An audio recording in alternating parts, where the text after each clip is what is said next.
I tried to get a blowjob from my babysitter. I was a kid. She was a Puerto Rican chick named Tita. And I kept asking her about blowjobs. She goes, I'll give you a blowjob. So I gave her a bag filled with quarters that I had. And she came into the room, and I took a shower. I combed my hair. I put cologne on. And she came into the room and blew on my stomach and said, that's a blowjob, and took my $20. I almost fucking killed the dog. I cried myself to sleep. That morning, my mom, I woke her up, and I go, I got to talk to you. My mom's like, what is it? In broken English, I'm like, Tita stole my $20. She said she's going to suck my dick, and she did. My mom's like, what are you talking about? What the fuck are you talking about? You're like 6 or 7. What are you talking about? I said, I wanted a blowjob. I gave her $20, and then she took my $20. I'm going to fucking kill her, Ma. And my mom's like, are you fucking crazy? Why would she suck your dick for $20? She can get 50 at a bar. Why would she suck your little helmet dick for $20 and shit? You were how old? 6, 7. How old was she? 32. When did Muhammad Ali fight Joe Frazier the first time? 71 maybe, right? 71. I was probably 8. I was a little kid, man. My She mom had stole your money. Oh, my mom had to give me back the 20. I made my mom give it back to me. Your mom gave it to you? Yeah, my mom said, what would it take to make this problem disappear? So she gave you 20 just to shut you up? Yeah, because she knew I would hit Tita in her sleep. I would kill her in her sleep. She would sleep on the couch. The babysitter fell asleep on the couch. Oh, I'm my like, God. Either you give me the $20 or I'm going to fucking kill her right there in her sleep. Shit. My mom's like, are you fucking crazy? I'll give you the 20. Just leave Tita alone. I didn't talk to Tita for a year, dog. You should never talk to her again. When was it? 71. Yeah. 71. I was 8. And she's ripping off little kids. She was great, though, Tita. I had great babysitters growing up. I didn't like my mom going out at night. My mom had the bar, so I would spend the whole day with my mom, and then at night she'd have to go to the fucking bar. And it would drive me crazy, Joe. I want to go to the bar. Right. You can't go to the bar. You go to school. I don't give a fuck. Let me come protect you. So Bars are weird. I would fucking wait for her to get to Jersey, and then I'd cause a war in the house. And she'd have to get back in the car and come over to 88th Street, fuck me up, put me to sleep, get in bed with me and lay down, and then she would go back to the bar and fucking close it. I put her through hell, man. Hell. And then when we moved in Jersey, I would call her up. I was scared at night because I thought the house was haunted. So I would call her up at night, you got to get down here. I'd be crying and shit. Finally, she goes, just take a cab to your friend's house, sleep over there. There was a year I didn't sleep at my house, you know. Really? Like a year. When I was in the 7th grade, I didn't sleep at my house. Never. I would go there after school, get clothes, and go to my friend's house and sleep there and live there. I was scared of fucking ghosts and shit. My grandparents insisted their house was haunted. They had a guy during the 50s who rented a room upstairs. So a local guy was a bachelor, and he just rented a room. Because, people did that back then. They were poor. And that guy died. I think he died while he was at the house. I don't remember. But they insisted that the fucking guy was still, like, walking around. They'd hear him walk around. I lived there for months when I first moved. Nothing. Never heard shit. Then I realized, you know what a lot of that is? People just get bored. They want there to be a ghost. They want something crazy to be going on. They're bored. They don't have any excitement. And so the only excitement is like being in that room in the dark and having feelings about something that's not even real. You're like, oh, I feel something. I feel a presence. I feel a presence. There's a presence. There's something in this room. There's something in this room. We got to get the fuck out of this room. Meanwhile, nothing happened. It's just you're in the dark. You're in the dark in an old house. But you're bored as fuck. That's what it is. I don't know, Joe. I don't know, dog. I lived in a haunted fucking house.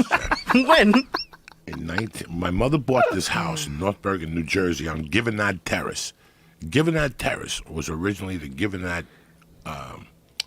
what's when kids die? When parents die. Orphanage. Kids go, it was an orphanage. The orphanage set fire in the 40s. So they took Charles Court and Givenad Terrace and built it over this orphanage. There was an article about it on Facebook about 6 months ago about the whole Givenad Terrace fucking spooky shit. Yeah. So in that house my mother bought, the reason why my mom got in that with the alias was because we came in with heavy cash and the guy killed himself in the garage. All right, the guy hung himself in the fucking garage in the 60s, so his kids were selling the fucking house. Whoa. We didn't know about this. I never knew about this till years later. Once we moved in, remember in the beginning I was going to Catholic school, so I only slept there on the weekends. Once I moved in full time, like in the 6th and 7th grade, was when I would hear the ghosts at night. What'd you hear? I would hear them coming up the fucking stairs and shit. And I would cry and yell. Right. So they sent me to the Santeria lady's house, and she told me to put a glass of water under my bed with a red towel on the top. And I would sleep better, but I would still hear fucking noises at night. I was fucking, and that's all that spooky shit. Now, do you remember when we did Tom Likas years ago and my friend called? The girl, Joey, how are you, Coco? Okay. Right. Her brother died on that block. When he was 16, 15, he died on that block. They're Sicilians. And if you think Cuban people are creepy with their Santeria and shit, nobody's creepier than old school Sicilians. I mean, she broke it down. She kept telling me, I told my husband, Sicilians don't live on dead-end streets because they're bad luck. Like, they broke, like, when I see them now, they still fly out here, the specials. And come to my Dead-end house. streets are bad luck? Oh, yeah, the Sicilians. I mean, she's an old school Sicilian that she took the eyes from fishes to help people see better, to help people. You ever see the movie Sleepers?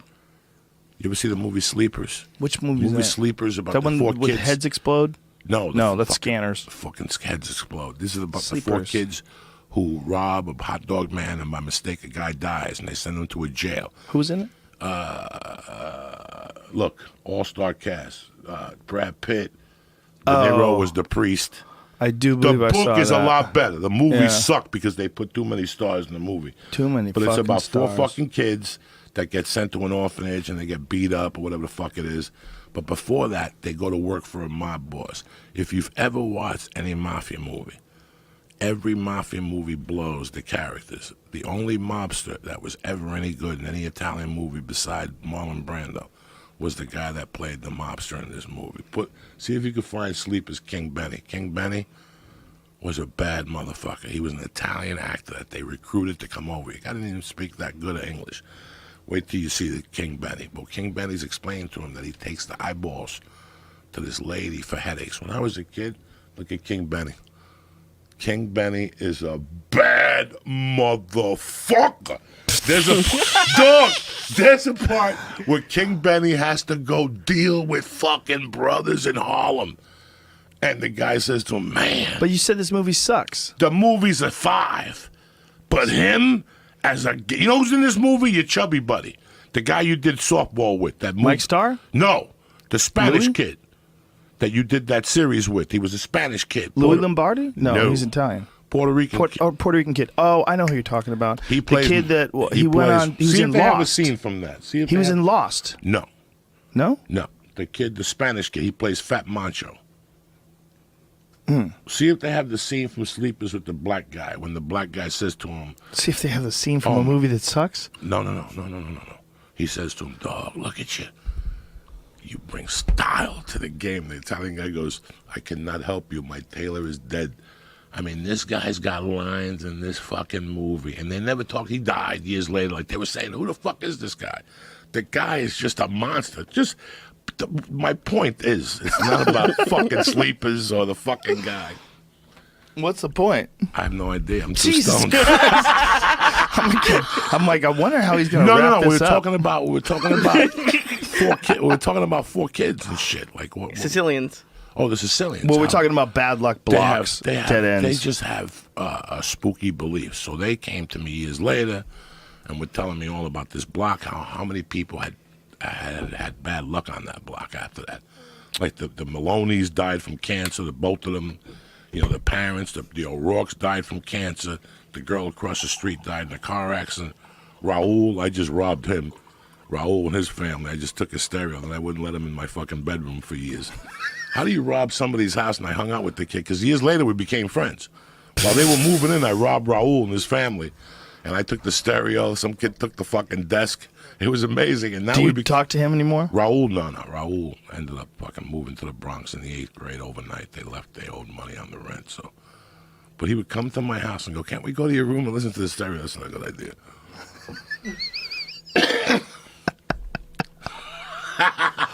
Hilarious. Terrible. No. Do you ever look back on your past and go, how the fuck did I become like an upstanding citizen? How did I become a fucking regular day. person? Last night I was telling these stories that I was shaking. Well, I remember when I first met you, you were always a great guy. but you were way more dangerous. Like you were a dangerous person. Like you could do some ridiculous shit. You were very volatile. There's a part of me that's a very, very nice, law-abiding person. There really is. There's a part of me that's always wanted to try to be a nice person. But there's a part of me that does not comprehend a part of human behavior. Because it would not be allowed how I was raised, by no means at all. What do you mean? Just stupid human behavior that I see every day now. It would not be acceptable right. in how I was raised or how the people I grew up with were. So when I look at that on behavior, my head explodes.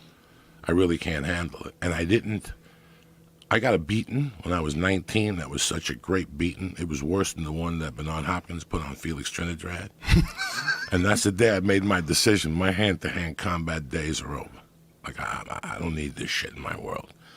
If you come into my world and you're disrespectful, I'm going to hit you with a weapon. I'm going to hit you with a chair or a bottle. I threw a lot of bottles at the store, dog, a couple glasses. You definitely threw some shit at the store. I don't fuck around with people because I don't like people fucking with me. I'm really sensitive. I don't know how to handle it. But see, I think it's one of the things we were talking about when we were talking about people who go to war and how they get addicted to that feeling, and then it's almost like that becomes their world, right? Well, I almost feel like with some people they become like real addicted to like bad situations. You know? You get addicted to drama in your life. Right. You don't know how to handle life if there's no drama in your life. There was times I would rob Joe Rogan knowing that Joe Rogan knew I was going to rob him. And my state of mind was, now what? Now what? Now what? So how are you going to get this back? You'd cause an issue. Because I didn't know how to live without the swirl of danger. Yeah. You know, and let's be honest, the last 10 years I did blow were not because of an addiction. The last 10 years I did blow because I was addicted to that state of mind. You were always in need of something. Mm-hmm. The thrill was going to get the Coke and driving home with the Coke in the car. Yeah, that's something that when you told me that, it was the first time anybody had ever articulated it that way. Like, what you were addicted to was not even necessarily the drug, it's the whole thing, the driving there, the danger, the police, going into the guy's place to buy it, the cop. Everything. I would look at myself after snorting at 2, 3 in the morning and see this person I didn't even recognize in the mirror. I wouldn't even want to look at him because I was so ashamed that I let that position take over my mind. It wasn't the fact of the coke or the whatever or the getting my dick sucked or the doing dirty things. It was the fact of getting it and driving and fronting it and all the scamming that went with it. And somebody told me when I got locked up, they said, you think of all the time you put into scams. Think of it, you put that time into doing something on a positive level. There's no surprise that my life has changed as much as I did without the drugs, because 60% of your mental state was always in those drugs. Yeah. No matter. The other 40 was in comedy. The other 37 was in comedy, and the other 3 was in God knows what the fuck it was. But 60% of your day is dominated by that addiction or whatever drives you. And with some people, they've described it as like the addiction, and having that addiction was like almost like a built-in excuse to not live up to their full potential in anything they're trying to do. Absolutely. For starters, it's the personal blame. You want that just in case if you fail. You always have a fucking excuse. Right. Well, what did you expect? I was having those problems those years. You didn't have a problem. Having a problem is when, you get fucking shingles or your family member has cancer. That's a problem that happens in life. The coke and all that shit is your own man-made dilemma. Are you with me? Like, these are the things you create. All these things you create. I think about that last year I did blow. I was ready to call 60 Minutes. Like, I think of this state of mind right now. Like, I had already a pitch for 60 Minutes to explain to them that I had found the cure for cocaine. That if you do heroin on Mondays, just a little bit, you will not snort the rest of the week. Like, I was really going to pitch 60 Minutes. I was going to get an agent and go to CBS and go, listen, I got a groundbreaking idea. There's no reason for rehabs. We'll get that white powder you motherfuckers are going to war for. And we'll get that little white poppy seed. We'll make it into some pill. And we'll get people high on Monday, because the rest of the week I didn't want to get high. How crazy is that? So I was doing heroin on a Monday, and it wouldn't let me do coke the rest of the week. I look forward to Mondays. Fuck CSI Miami. Why only Monday? I don't know. I have no fucking idea. That was just the You day gotta I start the picked- week off right. Yeah, that was just. And this is snorting it. Yeah, snorting it. 2 little lines of heroin just to get me out. And what does it do? Like, what's the feeling? Tell me what it feels like when it hits you. Oh, it takes a couple minutes to hit you, and you feel this weird thing, and then you feel like your blood pressure going up, and you feel like this euphoric warmth. You feel like this fucking warmth. I felt like my body. You ever take a wet shit? It's warm, and you can see if you shit outside, steam's gonna come out of it. Right. That's what your body feels like, that warmth. And then I would get an urge to puke. For a couple minutes, I would gag and puke. A little bit would come out of yellow. And then after I puked a little bit, I would just go into this state of fucking momo-ness for 4 hours. It was like smoking indicas all day. And Momo-ness. like just sitting there smoking cigarettes, looking out a window. And I'd make believe I was writing John Lennon-type lyrics to jokes until I looked at them the next day, this brilliance about a refrigerator. Like, I remember writing a bit about a refrigerator once and looking at it the next day and say, thank God I never tried. You know what I'm saying? Like, little things, like just... Well, that was Hedberg's drug of choice. And his jokes, man, I mean, I think he's probably the best non sequitur joke guy ever, because all his jokes are unrelated. It's like, here's a non sequitur, here's some other things I was thinking about, here's something I thought, here's something I saw.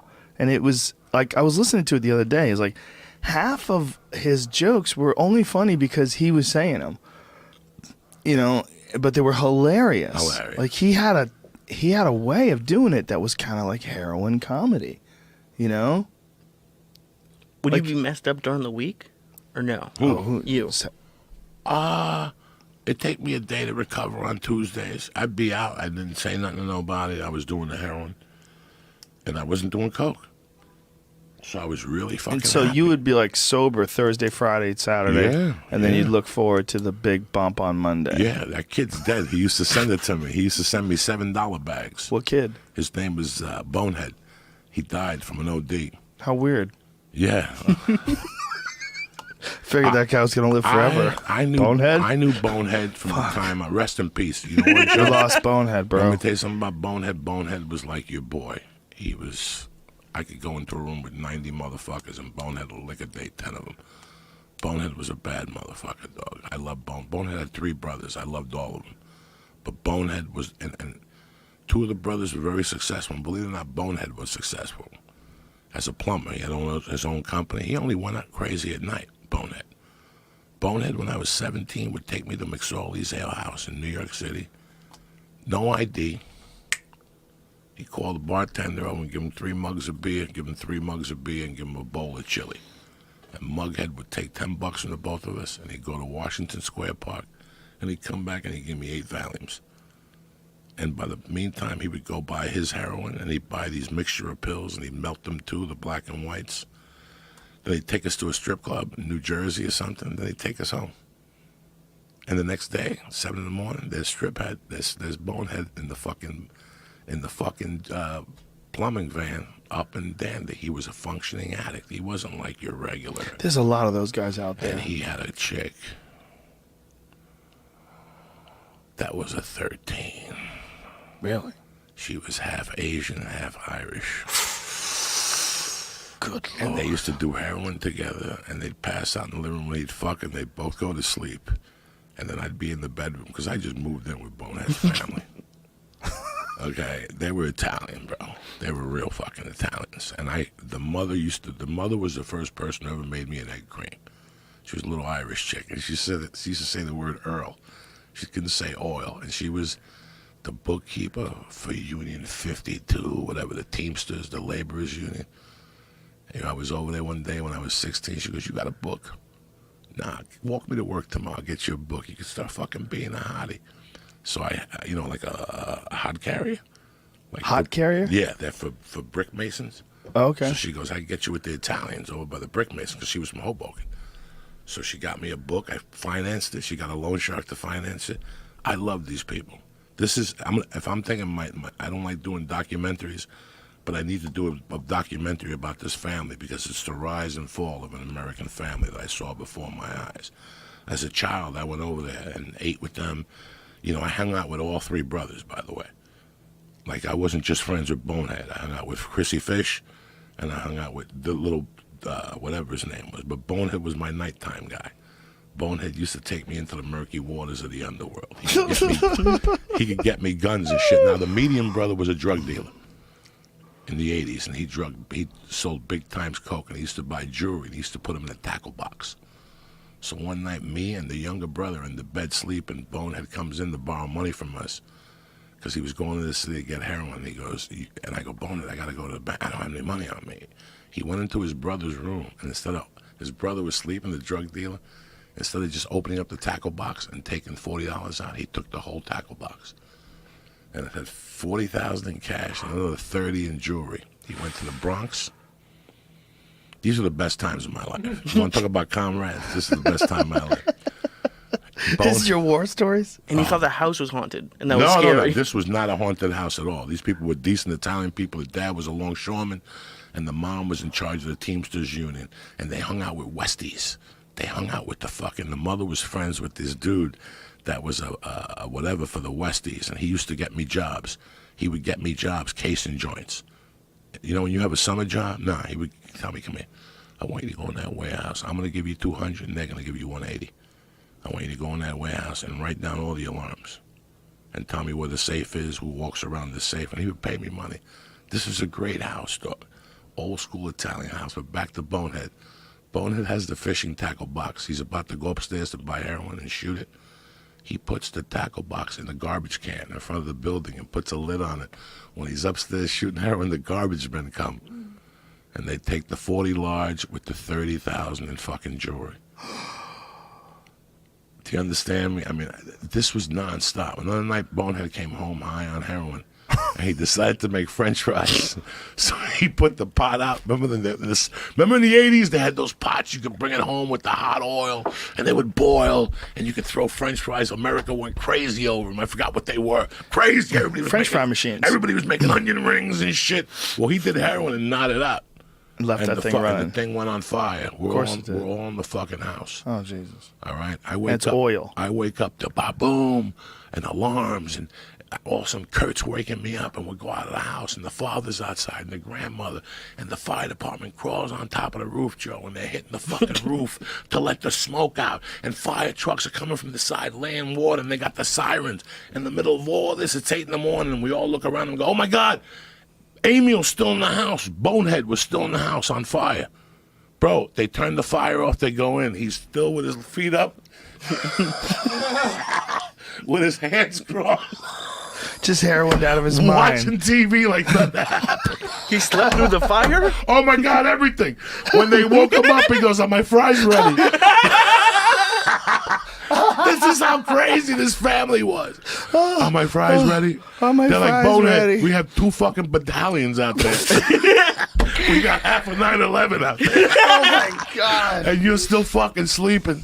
Oh, my God. They burned the house down. Burned the fucking kitchen down and half the bedroom. They had to move into a hotel for 6 months. And they had a grandmother downstairs who was old school Italian, but she couldn't smell. So every time we smoked pot, we'd just go down there and blow smoke in her face.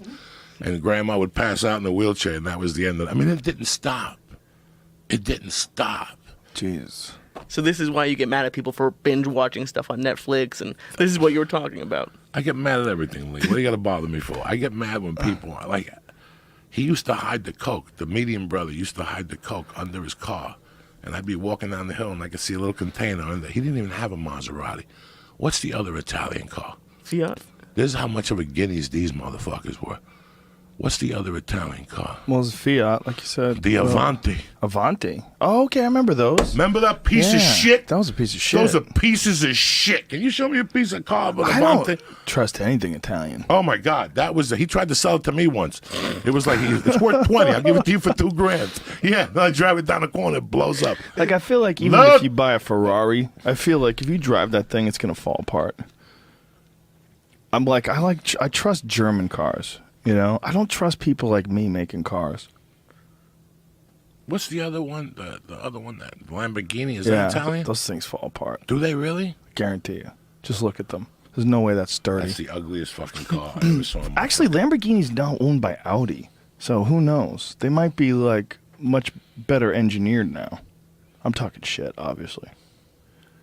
I don't know that much about things other than I know a lot about Porsches, but there's a lot of cars I don't understand about. But God, those things are disgusting. The Avanti, what a piece of shit. Disgusting. He was trying to sell it to me for $2,000. It's worth 30. Look at that thing. It's crazy. Lamborghinis are like the biggest, like, here's my dick car you can get, right? That's the car that they had the doors open up sideways. You walk out of that naked. Like if I had that car, I'd just walk out with my dick out. Like what, bitches?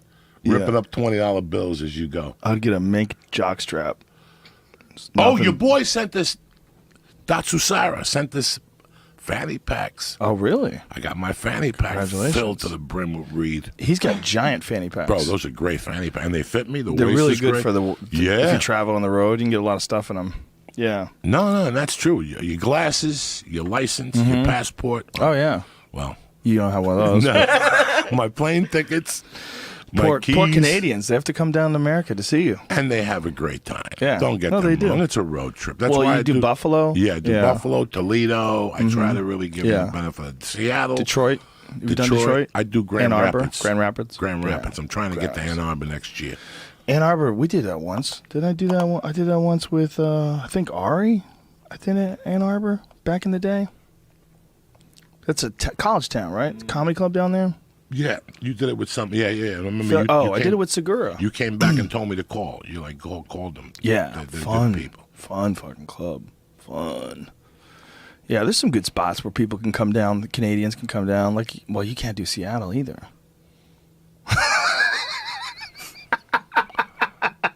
What are you gonna do, dog? You know what I'm saying? I can't do Idaho either. You would fucking tear Seattle apart. It's so sad. You can't get into Washington State. They're still breaking my balls, too. Can you work that out? I thought you already had that almost worked out like 2 years ago. You know what, man? They want a bunch of cash, and they still want me to go up there and surrender myself. So fuck all that. I'm not surrendering myself. I ain't fucking... Surrendering yourself? Yeah. What does that even mean?